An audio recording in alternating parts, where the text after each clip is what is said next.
తెలిపేదెలా మన వైపు రాదని దూరమై పొమ్మని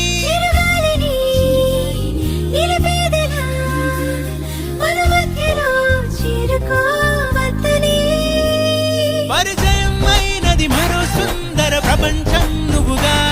మధువనం అయినది మనసే చలితే